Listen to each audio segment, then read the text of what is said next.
Kira-kira yang menjadi tantangan dari Bawaslu sendiri dalam pengawasan pendaftaran bakal calon ini seperti apa sih, Bu C dan Bang Yon? Kalau dari kemarin kita melakukan tahapan, karena kemarin tahapannya adalah pengajuan perbaikan, tapi yang kita lihat di kendala lapangan kemarin ya Mas Yonas ya, yang kita dapati adalah pergantian tahapan yang kita jagai itu kemungkinan besar banyak terjadi potensi sengketa. Nah, ketika hari Seninnya dikeluarkan surat oleh KPU RI, ada sedikit euforia bagi tim kami karena mengurangi terjadinya potensi. Jadi divisi yang paling bahagia ketika surat KPU RI itu keluar adalah divisinya kami. Seharusnya begitu ya Mas Yonas ya. Gimana Mas Yonas? Menurut Mas Yonas gimana nih? Harusnya sih begitu. Artinya ada ya itu yang tadi Ibu bilang euforia bagi kita. Tetapi mohon izin tadi saya sempat ke KPU sebentar. Yang ngintip-ngintip lah terkait tahapan verifikasi administrasi ini. Nah, di situ udah ada beberapa catatan dari beberapa partai yang tentunya akan ada potensi sengketanya nih.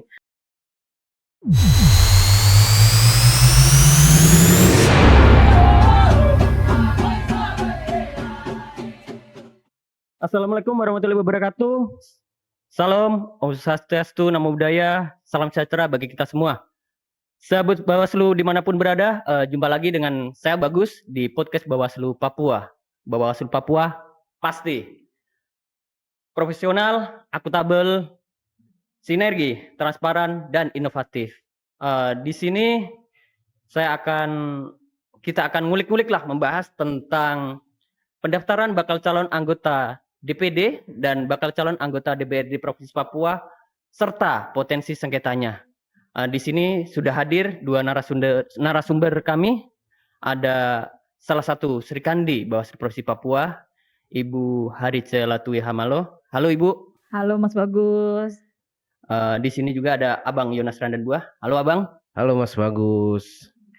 Iya, sahabat Bawaslu dimanapun berada, Ibu Harice Latui Hamalo ini adalah salah satu anggota Bawaslu Provinsi baru yang baru dilantik. Kapan Bu?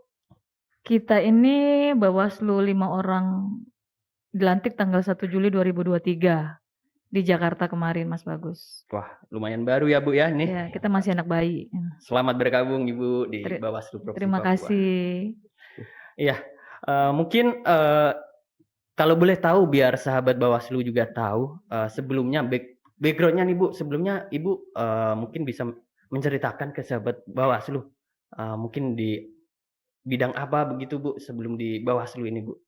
Ya, background saya sendiri, saya itu dulu adalah seorang aktivis. Saya pernah ikut membantu dan advokasi di HAM. Sekarang saya terlibat di lingkungan karena kebetulan saya punya daur ulang plastik. Pecinta lingkungan nih Bu, pecinta alam ya? Kebetulan Mas.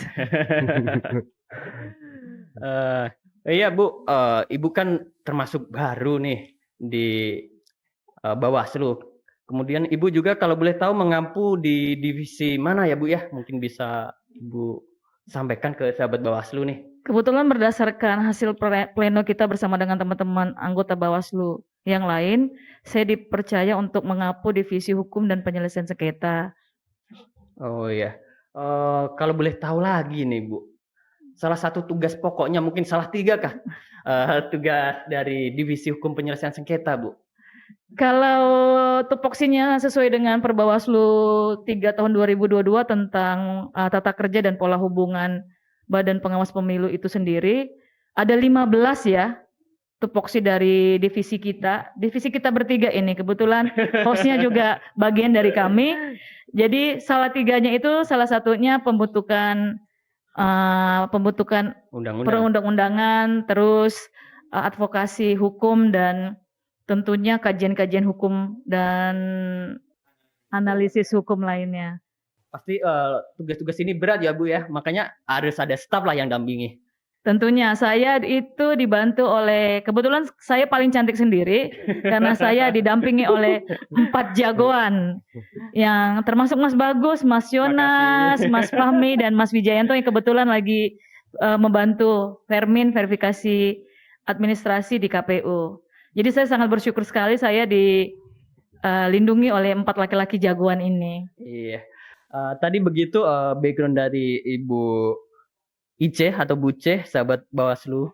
Di sini juga ada salah satu penggawanya dari Buce nih, Abang Yonas.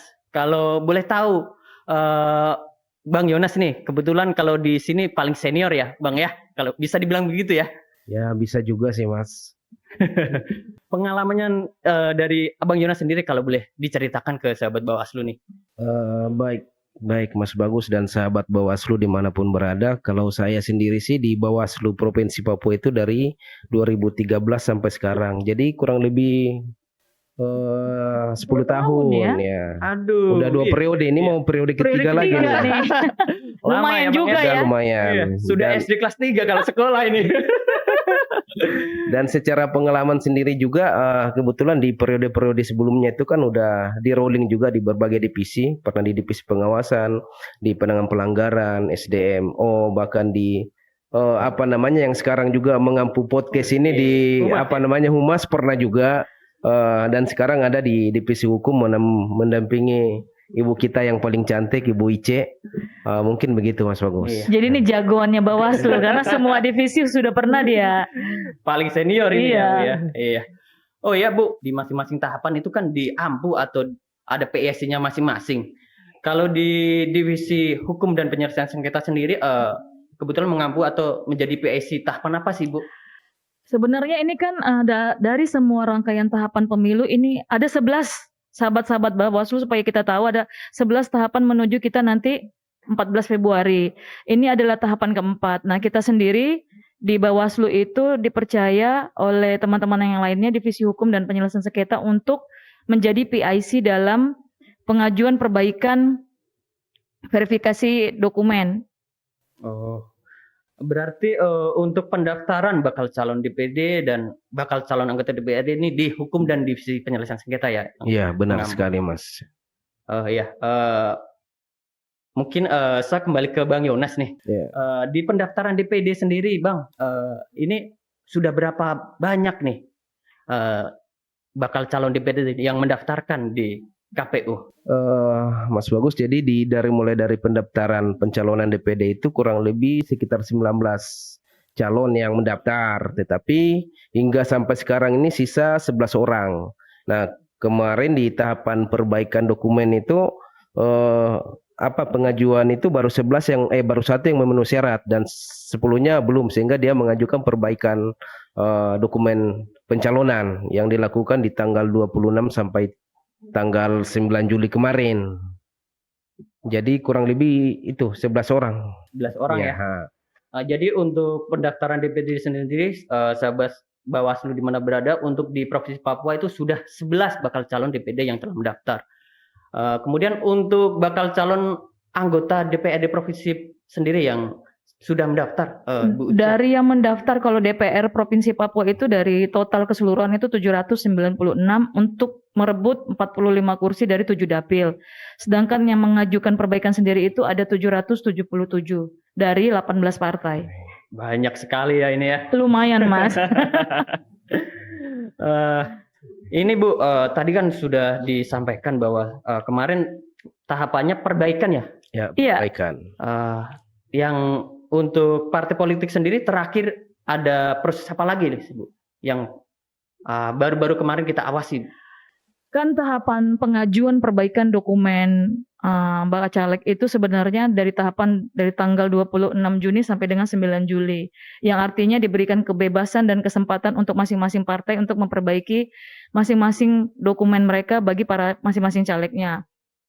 Nah, seharusnya itu selesai di tanggal 9 Juli dan tanggal 10 Juli itu kita memasuki tahapan yang namanya Vermin ya Mas Yonas. Tetapi ketika pada tanggal 10 dilakukan Vermin, Bawaslu menerima surat dari KPU yang isinya menyatakan perpanjangan perbaikan dokumen nomor surat 700/LP dan seterusnya.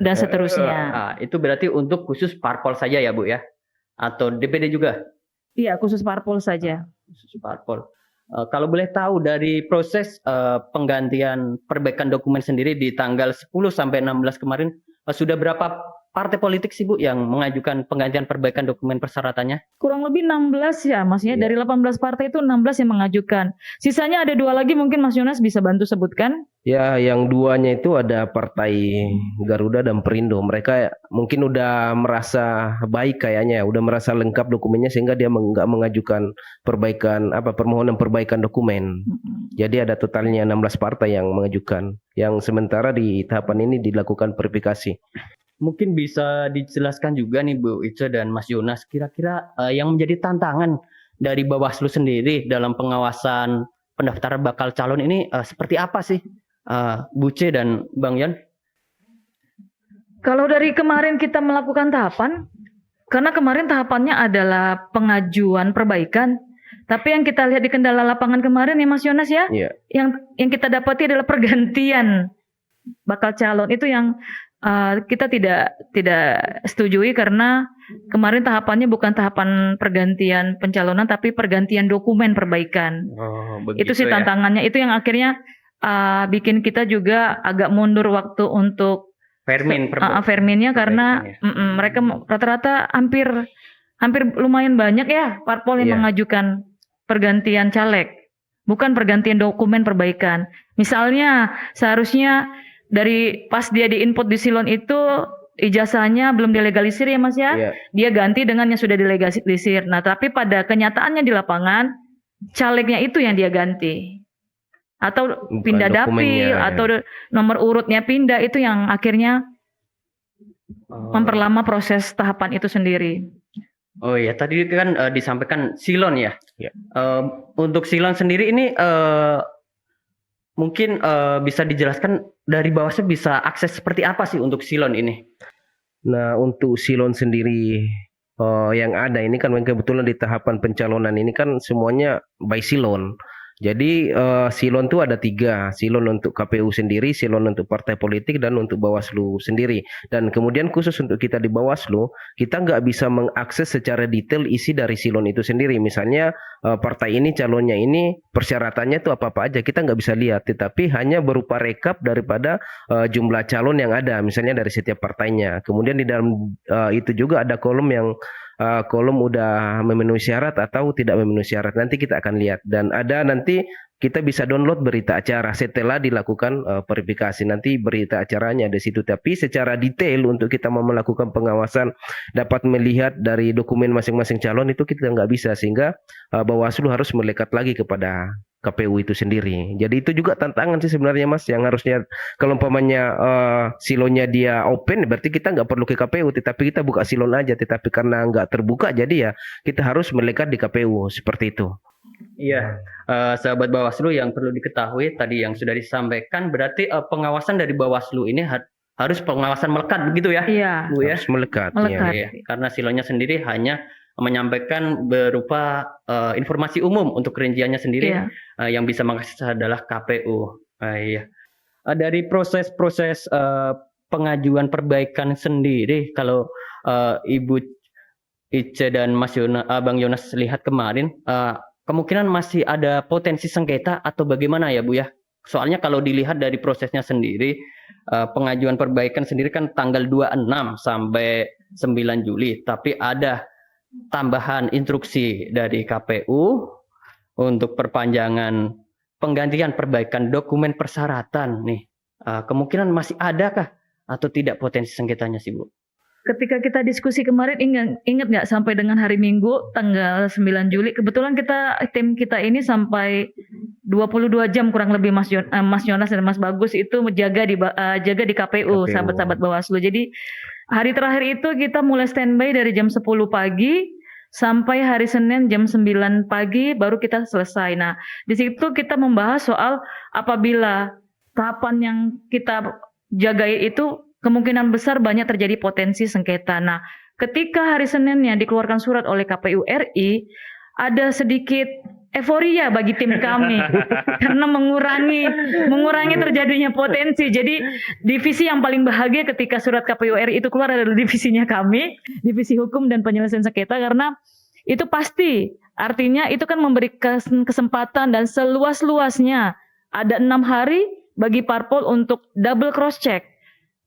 Artinya mereka harus benar-benar double cross check, melakukan lagi lebih teliti check and cross check setiap dokumen yang diinput di silon. Jadi artinya itu memberikan kesempatan dan ruang bagi kami untuk minimal mengurangi potensi terjadinya sengketa. Berarti dia sangat-sangat diharapkan nih dengan adanya surat KPU dari RI kemarin ya Bu ya, bahwa untuk pengajuan perbaikan dokumen ini benar-benar bisa dimanfaatkan dengan baik oleh partai politik di Provinsi Papua sendiri ya Bu ya. Seharusnya begitu ya Mas Yonas ya. Harusnya, Gimana Mas Yonas? Menurut ya. Mas Yonas gimana nih? Harusnya sih begitu. Artinya ada ya itu yang tadi Ibu bilang euforia bagi kita. Tetapi mohon izin tadi saya sempat ke KPU sebentar. Yang ngintip-ngintip lah terkait tahapan verifikasi administrasi ini. Nah di situ udah ada beberapa catatan dari beberapa partai yang tentunya akan ada potensi sengketanya nih. Yang tadinya kita berharap waktu 6 hari ini bisa mereka perbaiki, tapi ternyata masih ada juga yang belum clear. Nah ini yang kita masih tunggu nanti dari KPU seperti apa. Tetapi semua kan ada mekanismenya. Apabila nanti dari calon itu ada yang TMS kan bisa mekanismenya bisa ke Bawaslu seperti itu. Untuk persiapannya sendiri dari Bawaslu Provinsi Papua untuk menangani ini penyelesaian sengketa proses dari bakal calon atau dari parpol sendiri yang disiapkan apa saja Bu C, Bang Yonas? Mungkin biar sahabat Bawaslu ketahui lah, ada posko khususkah atau bagaimana yang dibentuk dari Bawaslu Provinsi? Nah rencananya kita memang mau bikin posko sendiri. Artinya posko pengaduan itu tidak tergabung dengan kita punya kantor sehingga aktivitas teman-teman dalam bekerja juga tidak terganggu tanda kutip ya. Artinya rencana kita mau bikin posko pengaduan di Taman Imbi. Berarti untuk pengaduan sendiri kira-kira nih Bu Ice dan Bang Yonas bisa dimulai kapan sih Bang? Nah soal kita bahas sengketa dulu biar teman-teman sahabat Bawaslu tidak bingung, tidak bias. Karena kita baru bisa tahu sengketa itu ada di tanggal 6 Agustus ketika berita acara hasil vermin itu keluar ya, dari KPU. Artinya di situ baru ketahuan mana-mana aja bacalek yang MS, TMS. Nah itu akan jadi persoalan, baru kita bisa tahu. Karena kalau sekarang kita akan meraba-raba. Iya. Artinya kita kalau soal kesiapan kita secara fisik, artinya gedung, artinya kesiapan penerimaan dokumen dan segala macam pasti Bawaslu sudah sangat-sangat siap. Tapi untuk mengetahui potensi sengketanya sejauh mana ya Mas Yonas, saya rasa di tanggal 6 Agustus baru kita bisa tahu. Ya mungkin ini juga mungkin harapannya sih harapan nih semoga tidak ada dari bakal calon yang mengajukan untuk proses sengketa ini. Saya rasa yang namanya sengketa susah untuk dihindari. Tapi kan bagaimana di sini yang harus kita jaga, bagaimana peran Bawaslu mampu untuk menyelesaikan. Karena itu adanya di Bawaslu. Mungkin untuk mekanisme pengajuannya sendiri mungkin diatur di peraturan Bawaslu mana sih? Mungkin ada yang dari bakal calon ini dari parpol menyaksikan juga nantinya mungkin. Tapi mohon maaf jangan sampai ada yang sengketa. Mungkin di Perbawaslu mana sih Bang diatur? Baik, secara kelembagaan sih kita dibekali oleh Perbawaslu nomor 9 tahun 2022 terkait masalah proses penyelesaian sengketa pemilu. Jadi itu yang menjadi pedoman kita dalam menyelesaikan sengketa nanti jika ada teman-teman dari partai politik yang mengajukan sengketa. Kemudian di dalam sengketa itu kan ada 2 poin besarnya sih sebenarnya. Sengketa antar sesama peserta dan sengketa antar peserta pemilu. Penyelenggara pemilu. Jadi ada 2 itu yang menjadi. Nanti kita lihatlah setelah BA keluar mereka mengajukan sengketa apa gitu kan. Baru kita bisa jadi antara si A dengan si B, antara si A dengan penyelenggara pemilu. Iya, jadi untuk permohonan sendiri untuk pengajuan sengketa itu diatur di Perbawaslu 9 tadi. Iya, benar sekali. Ada di lampirannya itu nanti mereka bisa download tinggal diisi aja gitu.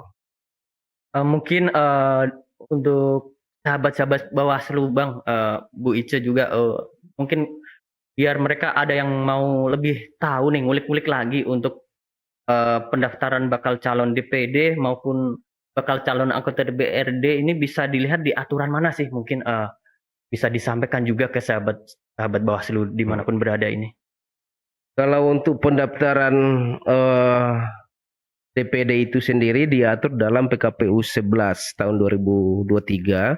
Kemudian untuk pendaftaran pencalonan DPR itu sendiri, DPR provinsi, DPR kabupaten kota diatur dalam PKPU 10 tahun 2023.